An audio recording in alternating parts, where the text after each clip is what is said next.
کرتے 5 منٹ بعد 5 منٹ بعد بناتے ہیں تصویر.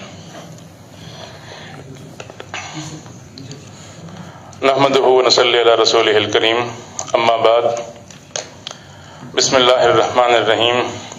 بزم ادب اسلام آباد اور ادارہ فروغ قومی زبان اسلام آباد کے اشتراک سے بین الاقوامی سیمینار بعنوان اردو مرثیے کا ارتقاء میں تمام معزز مہمانان گرامی اور شرکاء کا خیر مقدم ہے. ہم ابتدا میں ہی شکریہ ادا کرنا چاہ رہے ہیں پروفیسر ڈاکٹر محمد سلیم اظہر، ڈائریکٹر جنرل ادارہ فروغ قومی زبان. آج چھٹی کا دن ہے اور مسلسل ایک تاجکستان کا ڈیلیگیشن آیا ہے پاکستان، اور سر جو ہے وہاں پر منسٹری میں جو ہمارے ہائی آفیشلز ہیں ان کے ساتھ مسلسل مصروف ہیں، لیکن ہماری گزارش پہ ڈاکٹر تقی عابدی صاحب کے اعزاز میں آج تشریف لائے ہیں. ڈاکٹر صاحب بہت شکریہ، آپ تشریف لائے، بہت قیمتی ہو.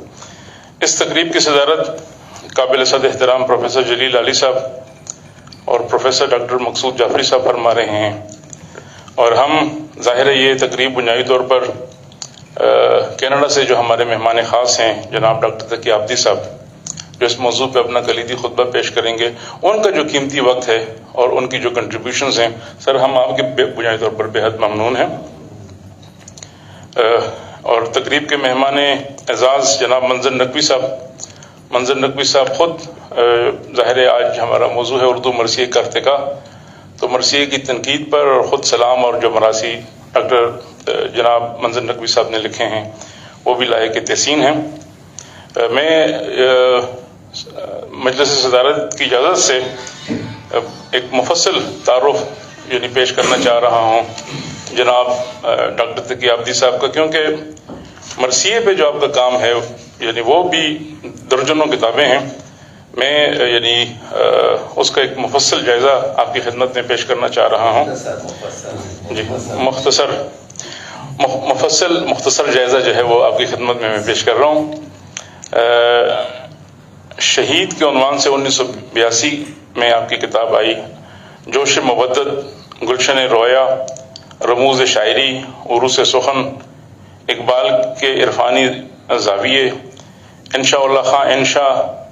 اب یہاں سے جو انیس اور دبیر پر جو آپ کا کام ہے شروع ہو رہا ہے، تجزیہ یادگار انیس، اظہار حق، مجتہد نظم مرزا دبیر. اسی طرح طالع مہر، سلک سلام دبیر، مثنویات دبیر، ابواب المصائب، مصحفی فارسی دبیر، ذکر دور باران، کائنات نجم، روپ کنوار کماری، دور دریائے نجف، فکر مطمئنہ، خوش انجم، دربار رسالت، تاثیر ماتم، روش انقلاب، مصحف تغزل، هو النجم، تعشق لکھنوی، ادبی معجزہ. غالب کا جو کام ہے اس پہ غالب دیوان نعت و منقبت چو مرگ آیت، دیوان رباعیات انیس، سبت سخن، دیوان غالب دہلوی فارسی، جو فارسی کا جو دیوان ہے اس کا ایران ایڈیشن الگ ہے، دہلی ایڈیشن الگ ہے. کلیات غالب فارسی 2 جلدوں میں. فیض فہمی ایک ریفرنس بک ہے سر کی. مطالعہ دبیر کی روایت، اردو کی 2 شاہکار نظمیں، انتخاب مراثی دبیر، رباعیات رشید لکھنوی، فیض شناسی. جس طرح ان پر کتاب تھی تو فیض شناسی بھی آپ کے مسدس حالی، کلیات حالی فہمی، بچوں کے حالی کی نظمیں، حالی کی نعتیہ شاعری، دیوان سلام و کلام انیس، کلیات سعید شہیدی، امجد فہمی، گلزار کی تخلیقی صنف، تروینی کی تشریح و تجزیہ، باقیات و نادرات فیض احمد فیض، برج شرف، منشی بال مقند بے صبر، مطالعہ رباعیات فراق گورکھپوری، اور فراق گورکھپوری کا پورا کلیات بھی، گلستان ہند، تعمیر بقا، نند لال نے رنگ سرحدی، شخصیت اور فن، دیوان فراق گورکھپوری. اور تقی عابدی کے مقالات کے عنوان سے ایک کتاب ہے، تقی عابدی کے مقالات، دیوان باقیات اقبال، کلام اقبال کا جو پورا مبسوط، اور گلشن نے رنگ سرحدی. اسی طرح کرتاس امانت، یہ باکر امانت خانی کے 36 مرثیوں کا صحیفہ مہا تجزیہ یہ نشاد سر کا، اور چند ایسی کاوشیں ہیں جو ابھی زیر تصنیف ہیں انشاءاللہ، جس میں حالی کے قصیدے اور حالی کے شخصی مرثیے، تجزیہ شکوہ جواب شکوہ جو علامہ اقبال کی شاہکار نظم ہے، فانی لافانی کے عنوان سے ایک کتاب ہے، اور اقبال کے 4 مصرے۔ اسی طرح یعنی ڈاکٹر تقی عابدی صاحب نے پوری کہہ لیجیے کہ اردو اور فارسی دنیا کو متعارف کروایا ہے، کوئی 15 کے قریب بہت ہی شاہکار آپ کے خطبات ہیں مرزا عبد القادر بیدل، تو اس حوالے سے بھی آپ کی ایک تصنیف بھی آ رہی ہے بیدل کے حوالے سے، اور فراق فہمی یعنی یہ کتاب بھی زیر طبع ہے انشاءاللہ۔ تو ہم سر یعنی بےحد شکر گزار ہیں۔ آپ نے دیکھا ایک ادارے جتنا کام ہے سر کا، اور بہت وسیع کام، یعنی اپنے معیار اور مقدار دونوں حوالوں سے بہت وسیع کام ہے ڈاکٹر تقی عابدی صاحب کا۔ یہ ابھی حال ہی میں یہ ایک ہندو شاعر ہیں چندر بان خیال، تو یہ بہت ہی ایک امپورٹنٹ، انہوں نے طویل نظم لکھی ہے علی صاحب حضرت محمد صلی اللہ علیہ وسلم کی نعت مقدس ہے الحمدللہ، تو اس کا یعنی تجزیہ کیا ہے، تدوین تشریح اور تجزیہ کیا ہے۔ ہم اس کا ایک آن لائن پروگرام تو کر چکے ہیں، لیکن ہم یعنی یہاں پر ایک سمبولک ڈی جی صاحب کے ہاتھوں سے اور مجلس صدارت کے ذریعے سے ہم اس کے ایک سمبولک یعنی پہلے یعنی وہ کرتے ہیں ایک تعارف، ایک کہہ لیجیے کہ تقریب پذیرائی، اس کے بعد ڈائریکٹر جنرل صاحب خیر مقدمی کلمات پیش کریں گے۔ تو یہ ایک غوری صاحب تصویر ہم نے بنانی ہے۔ ڈی جی صاحب پلیز اس کا آپ نے جی آپ بھی منظر صاحب کھڑے ہو جائیں۔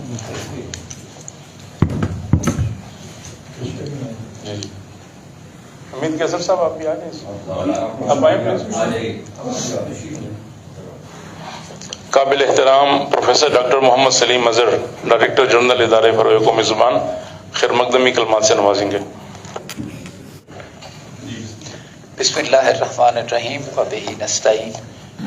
گرامی قدر جناب پروفیسر ڈاکٹر مقصود جعفری صاحب، صدر محفل محترم جناب پروفیسر جلیل علی صاحب، گرامی قدر جناب پروفیسر ڈاکٹر تقی عابدی صاحب، محترم منظر نقوی صاحب، معزز احباب اور مہمانان گرامی، اور پروفیسر ڈاکٹر شیر علی خان صاحب اور سب دوستوں، میں آپ سب کا شکر گزار ہوں کہ آج چھٹی ہونے کے باوجود یہ ایک تقریب منعقد کرنے کا ڈاکٹر صاحب نے ہمت کی، یہ اعزاز حاصل کیا، اور سچی بات یہ ہے کہ ڈاکٹر تقی عابدی صاحب کا حق بھی ہے، انہوں نے جتنا کام کیا کہ ان کے اعزاز میں تقریبات ہوں، وہ ہمت کرتے ہیں، بہت دور سے تشریف لاتے ہیں، میڈیکل کے شعبے سے وابستہ ہونے کے باوجود اپنا زیادہ وقت ذوق و شوق کے ساتھ اردو زبان و ادب کی نشو و نما اور نشر و اشاعت اور ترویج کے لیے وقف کرتے ہیں۔ خاص طور پر دیار غیر میں اس زبان کا جھنڈا انہوں نے بلند کیا ہوا ہے، اور اس کو اس شمع کی روشنائی پھیلا رہے ہیں، جس کے لیے ہم ڈاکٹر صاحب کے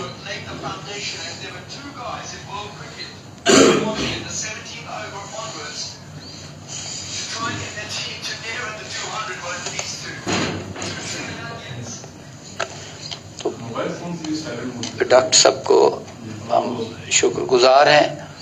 اور میرا خیال ہے ڈاکٹر صاحب آپ میری تصحیح فرما دیں، یہ ہمارے ادارے کو یہ اعزاز حاصل ہے، ہم سب کے ادارے کو، ادارہ فروغ قومی زبان کو، کہ مسلسل دوسرا دن ہے ہم ڈاکٹر صاحب کے احترام و اکرام میں مل بیٹھے ہیں یہاں پہ ہاں، اور آج چھٹی کے دن بھی، تو اگلی دفعہ ڈاکٹر صاحب تشریف لائیں گے تو ہم کوشش کریں گے کوئی ہیٹرک بنا دیں گے۔ ہاں، خود ممنون احسان ہے جناب ڈاکٹر مقصود جعفری صاحب کے، یہ دور سے تشریف لاتے ہیں، ان کا آغوش محبت سب کے لیے واہ ہے، اور نہایت مثبت ان کے تجزیے اور کتابوں کا تعارف ہمیں پڑھنے کو نصیب ملتا ہے. حال ہی میں ان کی انگریزی زبان میں کتاب چھپ کر آئی ہے جو مجھے بھی انہوں نے مرحمت فرمائی ہے. تو میں علی صاحب کو یہ بھی ایک ریکویسٹ کرتا ہوں کہ ڈاکٹر شیر علی خان کو تقریبات منعقد کرنے میں مہارت کا بھی کوئی ٹائٹل دیں.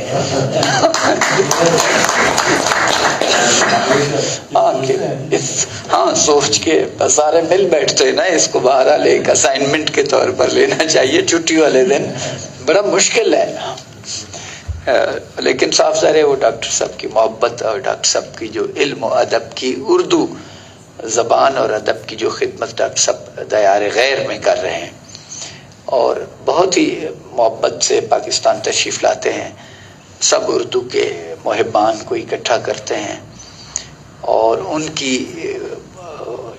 ذوق و شوق سے اردو زبان اور ادب کے بارے میں باتیں سنتے ہیں, شعر سناتے ہیں اپنے.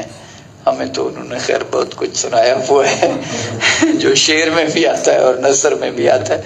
پھر بھی ڈاکٹر صاحب سے سنتے رہیں گے. میں نے ڈاکٹر صاحب سے یعنی یہ محفل میں یہ ریکارڈ بھی ہو رہا ہے, اعتراف کرتا ہوں بہت طویل ہماری ملاقاتیں ہوئیں, بے تکلف ہوئیں.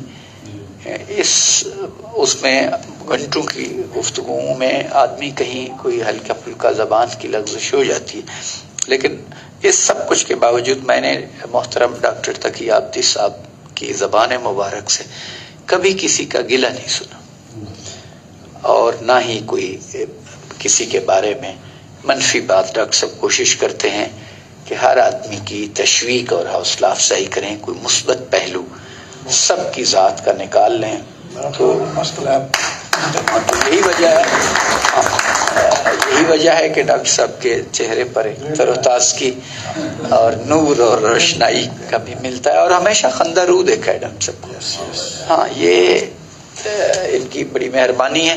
ابھی ڈاکٹر صاحب نے ایک طوفانی دورہ لگتا ہے پاکستان کا کیا ہے, اور اس کے ساتھ کہیں اس طوفانی دورے کے بیچ میں اردو زبان و ادب بھی لگایا جا سکے. عالی صاحب سے ہم گزارش کرتے ہیں وہ سوچ کے اس کو. اچھا یہ صاحب کے لیے تو آپ نقیب ادب کا نقیب ادب کا انہیں تو نمٹایا یہ نہیں نمٹا. ہاں یہ آپ کے ذمہ میں ہے, اب آپ نے یہ کر لیا تو نقیب تقریبات ادب کر لیں سر, تاکہ پورا بھی ہو جائے. ہاں نقیب تقریبات ادب کر لیں تو بہت ہی اچھا. تو میں ڈاکٹر صاحب کو خوش آمدید کہتا ہوں, اور یہ درخواست ہماری ڈاکٹر صاحب کے پاس رہے گی کہ وہ جس طرح تشریف لاتے ہیں سال میں 2-3 بار, اس سے زیادہ ٹائم تشریف لایا کریں, اور ہم کوشش کریں گے کہ ہفتے کے ساتھ ساتھ اتوار کو بھی اپنا دل اور دفتر کے دروازے کھول لیں تو بیٹھے رہیں. اس بات کے آپ سب دوست شاہد ہیں کہ ہم نے کوشش کی ہے, اور یہ ضروری بھی ہے کہ دوستوں کو اردو زبان اور ادب کی ترویج کے حوالے سے مل بیٹھنا چاہیے اور ایک دوسرے کو حوصلہ دینا چاہیے. ٹیکنالوجی بھی اس کا بڑا فائدہ, یعنی میرا خیال ہے ہم یہاں کو بہت زیادہ کثیر تعداد میں لوگ نہیں بیٹھے ہوئے, لیکن یہ جو ریکارڈنگ ہو رہی ہے یہ جب جائے گا تو بالکل یہ اسی طرح کی انٹرنیشنل کانفرنس کا اس کا اثر اور امپیکٹ ایک لفظ ہے وہ ہوگا جیسے یہ بالکل قذافی اسٹیڈیم میں ہوئی ہے. تو میں ایک دفعہ پھر آپ سب کا ممنون احسان ہوں. تھوڑا لیٹ ٹائم بھی ہو رہا ہے, اس کے ساتھ میری معذرت بھی. معزز مہمانان گرامی اور میزبان محترم قبول فرمائیں گے کہ وہ جو تاجکستان کے وفد کا ثقافتی وفد کا ذکر کیا ہے, میں ان سے چھٹی لے کے کچھ وقت کے لیے آیا تھا, اور خیال تھا کہ آج تو چونکہ چھٹی کا دن ہے بہت زیادہ لوگ بھی شاید نہ آ سکیں تو انتظار نہیں کرنا پڑے گا, لیکن ہم نے کچھ 1.25 گھنٹہ بعد یہ تقریب شروع کی تو میں تو اپنے طور پر 2 بجے آ گیا کہ آپ کو ویلکم بھی کر سکوں. تو میں کیونکہ مجھے وہاں پہنچنا ہے اور عارف صاحب کو شاید لے جانا ہے, تو اس لیے ہماری معذرت آپ قبول فرمائے, اور ایک دفعہ پھر آپ کو سب کو خوش آمدید اور سلامت رہیں. سر پلیز آپ جاری رکھیں. محترم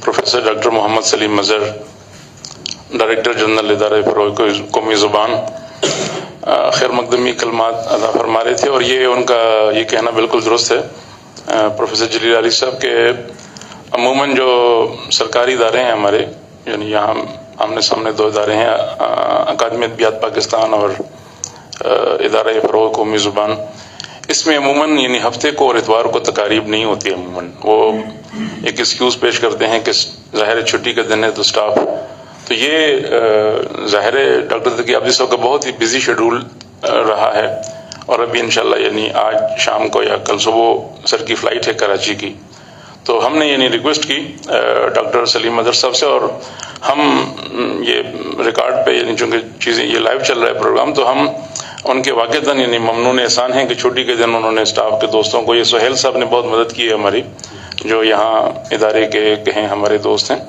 اور جو دوست یہاں پر تشریف فرما ہیں، یعنی ہر بندہ جو ہے وہ 1000 کے برابر اس لیے ہے کیونکہ اپنی تمام مصروفیات چھوڑ کے ایک مکمل طور پہ ایک علمی سرگرمی کے لیے جب آپ تشریف لاتے ہیں تو اس کی بڑی یعنی قدر و منزلت ہے۔ اور جو تیسری جو بات کی گئی، یعنی ظاہر ہے وقت کے ساتھ اب چیزیں تبدیل ہو رہی ہیں، اب یعنی جو تقاریب ہیں وہ یعنی اس کا یعنی کہہ لیجیے کہ تبدیل ہو گیا ہے۔ اب سوشل میڈیا پہ لوگ گھروں میں بیٹھ کے وہ اپنے گھر میں ہی بیٹھے ہوتے ہیں، لیکن آپ کی تقریب کو بہت توجہ سے سن رہے ہوتے ہیں۔ مثلاً جو میں نے ذکر کیا ڈاکٹر تقی عابدی صاحب کے ان خطبات کا، تو یقین کریں کہ یعنی شاید ہی دنیا کا کوئی ایسا ملک ہو جہاں سے ہمیں فیڈ بیک نہ ملی ہو۔ مثلاً افغانستان سے، رشیا سے آزاد ہونے والی تمام ریاستوں سے، ہندوستان سے، امریکہ سے، برطانیہ سے، آسٹریلیا سے، کینیڈا سے، ہزاروں کی تعداد میں یعنی وہ خطبات جو ہیں، خود پروفیسر جلیل علی صاحب اس بات کے گواہ ہیں کہ ہماری جو تقاریب ہیں اس کی جو ویورشپ ہے وہ یعنی 5-5 10-10 ہزار ہے الحمدللہ۔ تو یہ یعنی ہمیں وہ جو ایک ٹریڈیشنل جو مائنڈ سیٹ ہے اس سے نکلنا پڑے گا کہ یہاں حال میں یعنی کتنے لوگ موجود ہیں، یہاں پر اگر 50 لوگ بھی ہیں، 100 بھی ہیں، وہ نہیں میٹر کرتے۔ بات یہ ہے کہ جس پلیٹ فارم سے آپ اپنی بات کرنا چاہ رہے ہیں وہ یعنی الحمدللہ عالمی سطح پر یعنی اس کی ترویج ہو رہی ہے۔ ہم بار دیگر ڈاکٹر تقی عابدی صاحب کا شکریہ ادا کرتے ہیں، اور میں ان کی خدمت میں مجلس صدارت کی اجازت سے گزارش کروں گا۔ آج کا جو موضوع ہے بہت ہی امپورٹنٹ ہے، اور میری ڈاکٹر تقی عابدی صاحب سے یہ گزارش ہوگی کیونکہ ہم یہاں پر آج چھٹی کے دن صرف ڈاکٹر تقی عابدی صاحب کو سننے کے لیے حاضر ہوئے ہیں، تو انہوں نے مفصل یعنی اپنا کلیدی خطبہ، بے شک وہ تفصیل سے بات کریں، گھنٹہ پر بات کریں، کیونکہ جو اردو مرثیے کی روایت ہے بہت یعنی طویل ہے اور وسیع ہے۔ تو میں پلیز آپ استقبال کیجیے گا، ڈاکٹر تقی عابدی صاحب اپنا کلیدی خطبہ پیش فرمائیں گے۔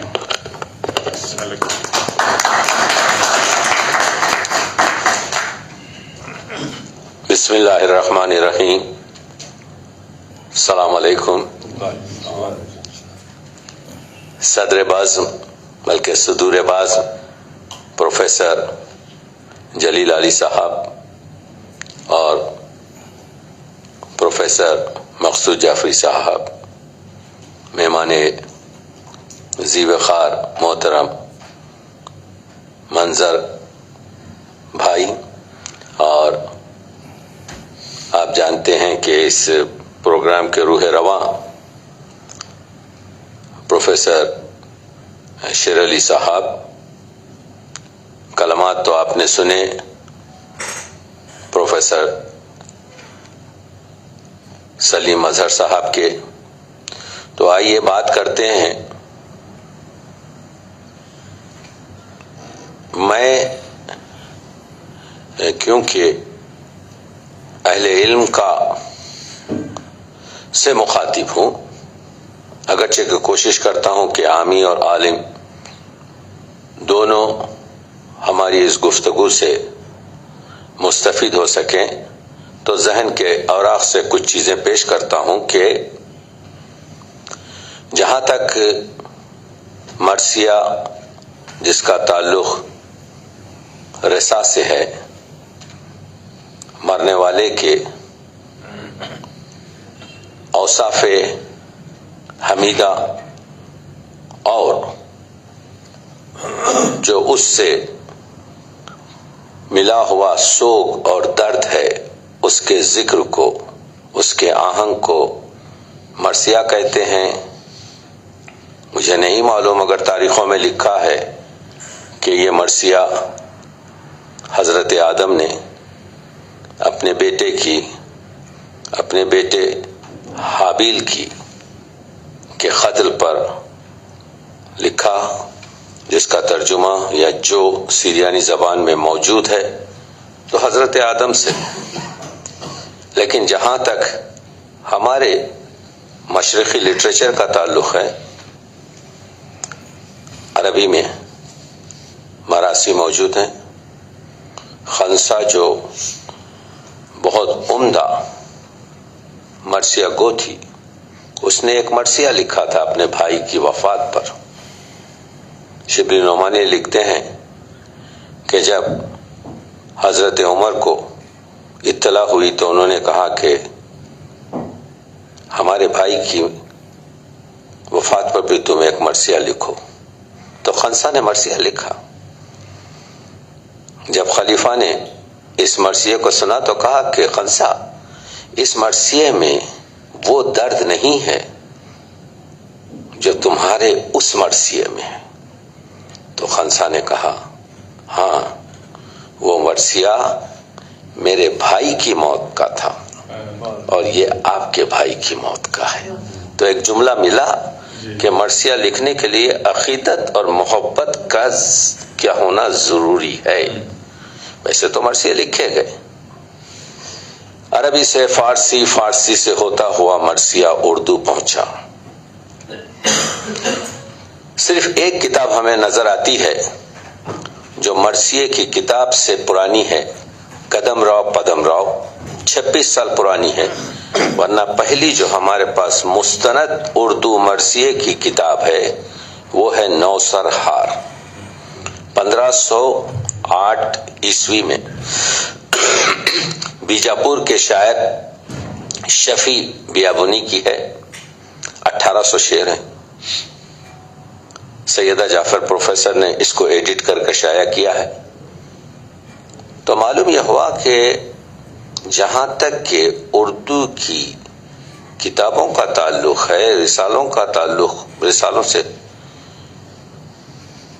سب سے دوسری پرانی کتاب نوسر ہار مرثیے کی.